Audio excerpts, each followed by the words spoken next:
Vamos a dar la bienvenida a otro periodista admirado aquí en Sin Censura, al conductor de Informe Capital en Capital 21, a Juan Becerra Costa. Juan, ¿cómo te va? Bienvenido. Muchísimas gracias, ¿cómo estás? Qué gusto saludarte. Ahora tocó el lunes para iniciar la semana. Y antes de continuar con eso, pues quiero pedirte un favor. Hazle llegar a Vicente Serrano una enorme felicitación y mi abrazo por el merecido reconocimiento que se le acaba de dar ahí en la casa de todos los mexicanos. Mucho simbolismo alrededor de este reconocimiento en el lugar en el que se dio y en el contexto en el que se otorga, y por supuesto pues es extensivo a todo el equipo de Sin Censura, pues del cual me siento muy honrado y que me inviten ahí de repente. Eres parte, Juan, de este equipo de Sin Censura y por supuesto que con mucho gusto le paso ahí este mensaje de felicitación, muy agradecido de tu parte a Vicente Serrano. Bueno, pues seguimos ahí. Yo te quiero decir, tú eres parte de los colaboradores de aquí de Sin Censura, así que también es parte tuya. Y pues bueno, ¿qué te parece que vamos a los temas? Temas son muy escabrosos, Juan. Hoy nos vas a hablar de Lili Téllez, de estos ataques que estableció en contra del senador Héctor Vasconcelos. Lo acusó, ya sabes, ¿no? En esta faramalla de Lili Téllez. Lo acusa de haberse puesto borracho cuando era embajador de Dinamarca. Luego, pues, Vasconcelos exhibe cómo es que la policía danesa nunca dio parte de esta situación. Exhibe, vamos, con pruebas que es una mentira.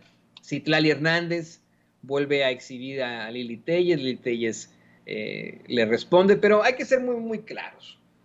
Lili Téllez no ha estado cerca de la ciudadanía, no ha estado cerca de las personas que votaron por ella en Sonora pensando que iba a ser una senadora de Morena, no ha más que entregado una ambulancia chatarra que había prometido, no ha hecho algún tipo de determinación o propuesta, iniciativa en ese uno de los más importantes cuerpos legislativos que tenemos, que es el Senado, y simple y sencillamente se ha dedicado a la faramaya, al circo. Yo la comparo mucho con las telenovelas que tienen ahí en TV Azteca, los reality shows que constantemente hacen ahí en TV Azteca.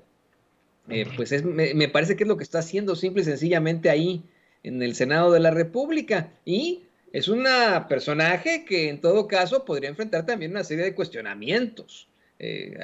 Vamos, desde sus inicios en el periodismo, si se le puede llamar así, ¿no? Como es que de pronto se convirtió en la conductora después de salir de la preparatoria en un medio en Hermosillo, después pasó a TV Azteca y luego resultó ser de alguna otra forma pues senadora, hasta estas situaciones tan lamentables en las que ha incurrido precisamente una amenaza directa a Vicente Serrano y el llamado que hizo a sus seguidores para que nos agredieran a nosotros los miembros del equipo de Sin Censura. Tantas cosas alrededor de Lili Téllez que bueno, ahora vemos este incidente lamentable con el senador Héctor Vasconcelos, pero pues es una más del circo de Lili Téllez, en mi opinión.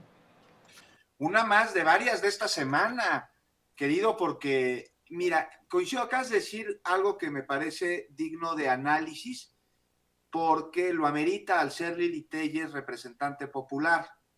La senadora pluripartidista, me decían ayer en una cena en la que tuve ahí con amigos, ¿no? La pluripartidista, alguien le mencionó, me pareció muy atinado.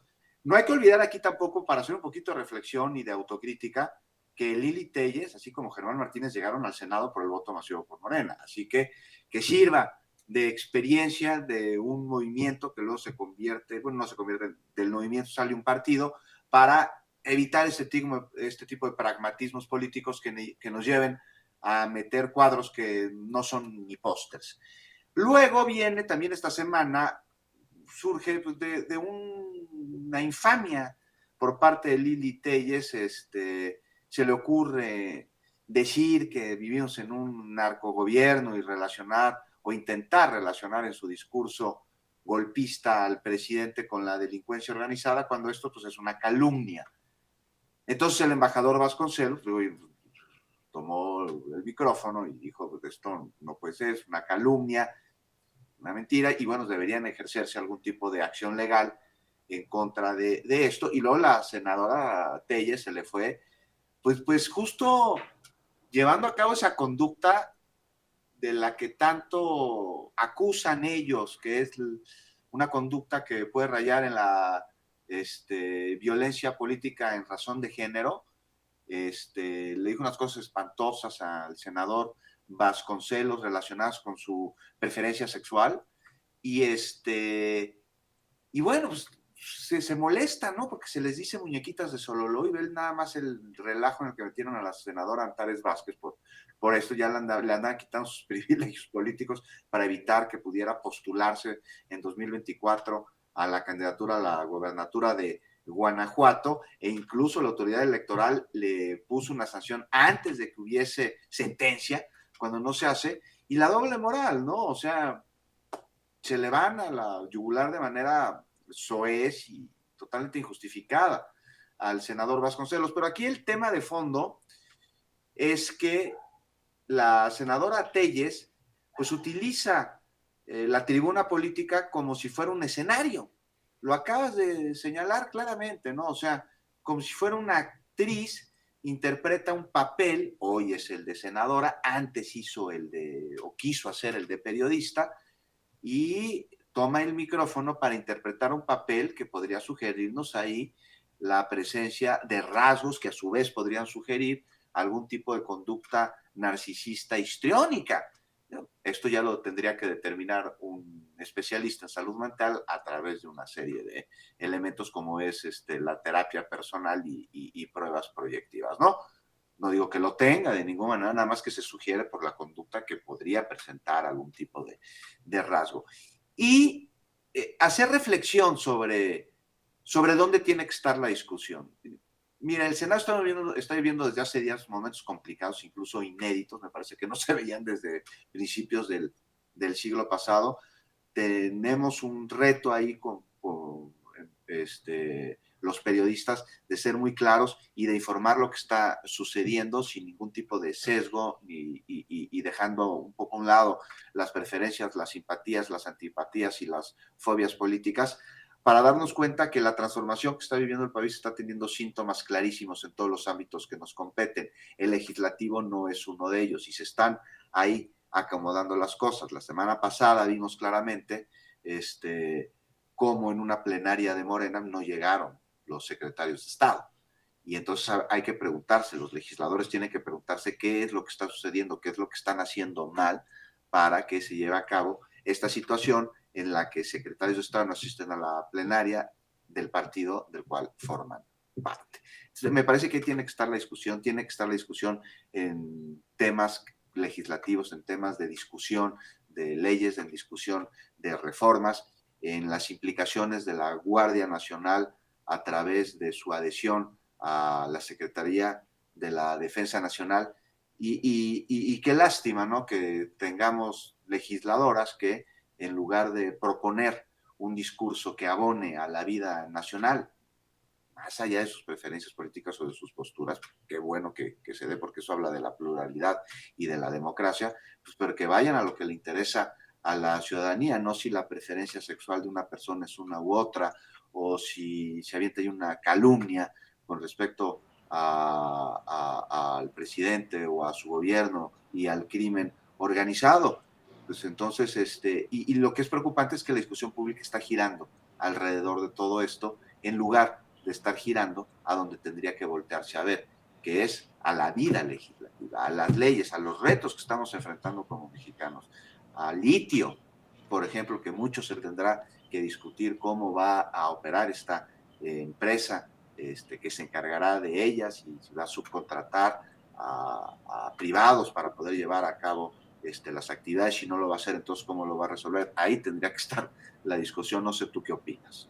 No, totalmente. Hay otras situaciones que podría estar, insisto, atendiendo Lili Telles. Es una de las que principalmente se han opuesto a que la Guardia Nacional pase a ser administrada precisamente por las Fuerzas Armadas. Y Vicente y yo nos cuestionábamos hace un par de días, bueno, y luego ya fue Lili Telles a su natal Sonora a preguntarle a la gente si están de acuerdo con esto. No, no, a mí me parece, Juan, que tiene una personalidad pública tan básica y despreciable que sería ella una de las de las conductoras que conforman ese gran equipo, estoy siendo sarcástico, de TV Azteca, que ante la muerte de la reina Isabel II hicieron también toda una faramalla y despliegue de recursos para pues hablar de una figura que, si me lo permites, es en definitiva la representación del colonialismo, del imperialismo y del racismo institucionalizado. Es más, me parece que pues tú también eres muy experto en precisamente exhibir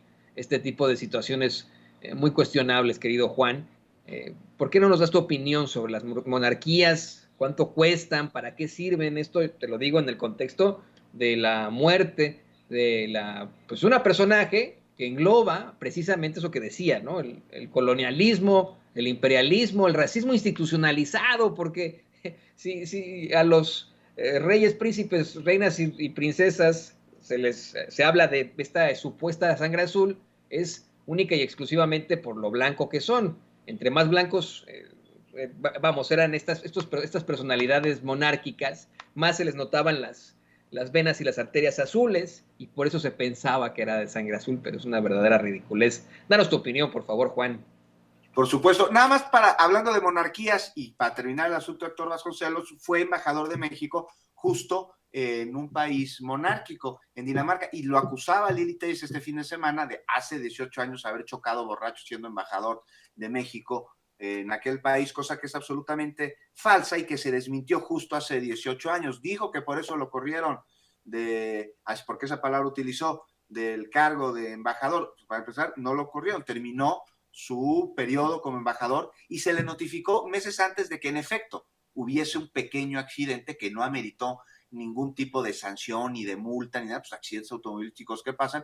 El embajador, por supuesto que no iba alcoholizado. El embajador tiene gastritis, no se puede tomar media copa de vino, no se la puede acabar porque no se lo aguanta su estómago. Entonces, nada más para aclarar esto, en el sitio de Twitter, en la cuenta de Twitter de Héctor Vasconcelos, están los documentos que amparan esto que te estoy diciendo, comunicados por parte de la Secretaría de Relaciones Exteriores en aquel momento, y luego una condecoración que le da la reina de Dinamarca posterior a todo este asunto. Imagínate, ¿tú crees que el gobierno, la corona danesa, le hubiera dado a un embajador una condecoración después de haberse inmiscuido en un escándalo? Por supuesto que no. Ahí está claramente para desmentir una falacia más de Lili Telles. Y bueno, ya que hablas de la monarquía, pues sí, se muere la reina Isabel II de Inglaterra y nos vienen muchos cuestionamientos a la cabeza, sobre todo por esta como cargada neomonárquica de mis reyes, neomirreyes decimonónicos del siglo XIX que se arrodillan ante una figura anacrónica, pues que ya no tiene cabida en el mundo. Mira, la monarquía nace hace pues cientos, miles de años debido a una necesidad. O sea, se construyen porque había durante el feudalismo señoríos, varios señoríos en pequeñas extensiones de tierra, y entonces para evitar conflictos, para evitar guerras de sucesión, para que hubiera una organización y un sentido de cohesión, los señoríos feudales pues llegaron a la determinación de que necesitaban un monarca, es decir, alguien que estuviera bajo las pequeñas autoridades en los que se desarrollaban. Entonces así, si había conflictos entre ellos, existía una autoridad mayor que pudiese resolverlos. Te digo que daban cohesión ante la obediencia hacia un ente particular, que era una autoridad, pero bueno, esto ya no funciona así, ¿no? Entonces los ricos se enriquecían a costa de los pobres, que sí eran explotados, también eran sometidos, pero no corrían peligro mientras acataran las normas. O sea, no había hambrunas, no había guerras permanentes entre ellos, pero esto pues ya no funciona. Entonces, si me permites, voy a hacer rápidamente una revisión de más o menos cuánto cuestan las monarquías. Mira, aquí lo tengo anotado, no me sé las cifras de memoria. Mira, en Suecia son 6.700.000 euros, o sea, unos 134 millones de pesos. Esta es de las que menos cuestan. Y de las que más cuestan es precisamente la inglesa. O sea, 1.718 millones de pesos al año le cuesta a los ingleses mantener a sus reyes. Pero ¿de qué les funciona? O sea, es muchísimo dinero. ¿Les sirve? ¿No les sirve? Mira, desde el momento en el que se crea la sucesión a través de un azar genético, pues aguas, ¿no? Porque tú no sabes cómo te va a salir el rey, si va a salir una cabeza hueca como la corona que ostenta, o va a salir como una persona que tiene habilidades para gobernar, cosa que casi no ha sucedido. Entonces se tuvo que construir un sistema que protegiera a este tipo de sucesión para que no fuese derrocado. Entonces, por eso siguen existiendo las monarquías en muchos países, una figura ya muy protocolaria, pero pues son unas rémoras, no abonan en nada al desarrollo del país y además les salen muy, pero muy caras. Y pues te digo, se construyen para que el rey siga siendo el rey y no haya manera de poderlo tumbar. Entonces es por eso que quienes se ponen esta corona en sus cabezas, pues no van a colapsar por un sistema, porque este sistema está construido para ellos, entonces va a permitir que se venga abajo antes que ellos, el país o el pueblo. Será entonces el pueblo quien en su momento pues tenga que hacer a un lado a la monarquía y abolir lo oneroso de su existencia y la enorme incapacidad que tienen para llevar a cabo sus facultades. Y ahí será cuando reclamen un poder que en el siglo XXI no puede emanar ni de nadie ni de nada que no sea el pueblo mismo. Ahora, llevamos cuánto tiempo diciendo que las monarquías son una decadencia, que ya se van a acabar, y ahí se mantienen, ¿no? En Europa. Y entonces pues, también nos preguntamos, pues, ¿por qué crees que Europa está viviendo situaciones tan complicadas el día de hoy? Precisamente por esas políticas, por esos modelos tan anacrónicos que los llevan a experimentar situaciones como las que hoy se están viviendo, muy a diferencia de lo que nos pasa a nosotros los mexicanos, ¿no? Que por más que hay un pequeño sector de la sociedad que se arrodille ante Carlos III, pues a nosotros no nos representa ninguna corona. ¿Por qué? Porque quienes han tenido coronas en México o han estado al lado de ellos son unas serpientes rastreras, y justo lo que nos representa a los mexicanos es un águila devorando justo a una víbora. Oye, hay que serle muy honestos a la gente que nos ve y que nos escucha. En la mayoría de los casos, los reyes y reinas, las monarquías son meras máquinas de firmar documentos o personajes que se asemejan a Mickey Mouse o al Pato Donald en Disneylandia, ¿no? Con los que la gente, pues, no, vamos, no se puede tomar fotos, pero son, pues, cuestiones meramente turísticas. En el caso de los reyes de Inglaterra, desafortunadamente sí tienen el poder de disolver, por ejemplo, el Parlamento. Imagínense, ¿no? Imagínense si en estos momentos tuviéramos una monarquía en México y que de pronto se hubiera establecido ya precisamente que la Guardia Nacional sea administrada por Sedena, pero tuviéramos a alguien como la reina o el rey, ¿no?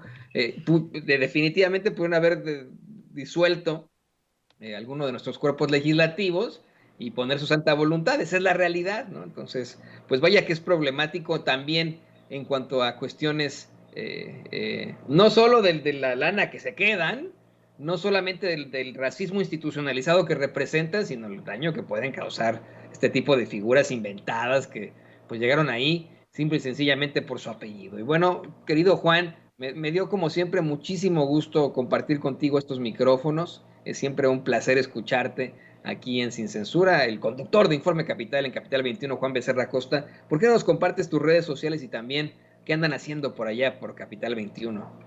Pues ahí los esperamos en Capital 21, de 9 a 10 de la noche, en Informe Capital, y pues en redes sociales, ahí nos estamos escribiendo, ¿no? En Twitter, ahí pongan Juan Becerra Costa, y ahí les voy a aparecer, les digo que hay dos Juan Becerra Costa, uno que no tiene pelo, que es mi hermano, también síganlo, pone cosas chidas, y yo que ya que sí tengo mis canitas, ahí recibo desde mentadas de madres hasta saludos. Mejor tener canas que tener, yo te lo digo, también yo que tengo canas, que no tener pelo totalmente, mi querido Juan, así que siempre se lo digo a la gente, ay, todavía estás con tus canas, y eso pues sí, mejor que no tener ni un pelo. Pero bueno, ahí lo tiene usted, a nuestro queridísimo amigo Juan Becerra Costa, aquí en Sin Censura.